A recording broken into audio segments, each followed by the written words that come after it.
Ito ang kandilang hindi nauubos at nagpapanatiling mabango ang iyong tahanan ng matagal. Alamin kung paano gumawa ng walang katapusang kandila. Sa video ngayon, matututo kang gumawa ng kandilang pambahay na nagpapalamuti at nagpapabango sa iyong tahanan. Kailangan natin ng isang lemon, hiniwa ng pabilog, hindi masyadong manipis o makapal.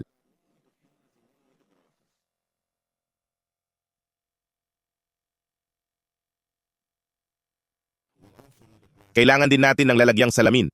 Pwede mong gamitin ang mga garapong maso na ito. Ito ang mga kakailanganin natin. Ngayon, gagamit tayo ng malapad na asin, walang eksaktong dami. Pwede kang maglagay ng mga 2 daliri ang kapal ng malapad na asin. Pagkatapos ilagay ang asin, ilagay natin ang mga hiwa ng lemon. Pwede mong ayusin tulad ng ginagawa ko rito. Ilalagay natin sila ng ganito para may espasyo para sa tubig. At tandaan, walang eksaktong dami. Depende sa laki ng lalagyan na ginagamit mo para sa kandila. Pero mag-iwan ng 2 daliring espasyo para sa tubig, may idadagdag pa tayo. Ang susunod na ilalagay natin ay mga cloves. Mabango ang cloves at nakakatulong itaboy ang mga insekto, lalo na ang mga lamok. Pwede ka ring magdagdag ng cinnamon kung gusto mo. Gumagamit ako ng mga sangkap na nasa bahay ko na. Susunod, magdadagdag ako ng kaunting eucalyptus oil. Dadagdagan nito ang citrus na amoy ng kandila, mas mabango pa. Makikita mo ang langis na ito sa botika o health food stores.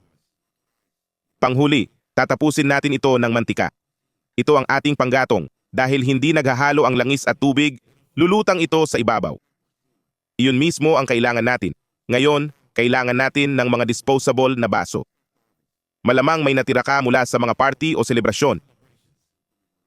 Gugupitin natin ang ilalim dahil iyon lang ang kailangan.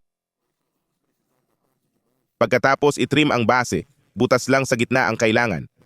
Doon natin ilalagay ang mitsa gamit ang tali ng karaniwang kandila. Pwede mong tunawin o gupitin ito para dito. Mas gusto kong gupitin, mas madali at walang abala. Ngayon, ilusot ang tali sa butas at ilagay sa lalagyan. At handa na ang ating gawang bahay na kandila. Sindihan mo lang at ilagay sa kahit saang kwarto ng bahay. Pwede ring gamitin sa espesyal na hapunan. Maganda tingnan. Ilang oras itong masusunog. May kaaya-ayang amoy. Kapag gusto mong gamitin ulit, dagdagan lang ng langis. Pwede ring gumamit ng recycled na langis.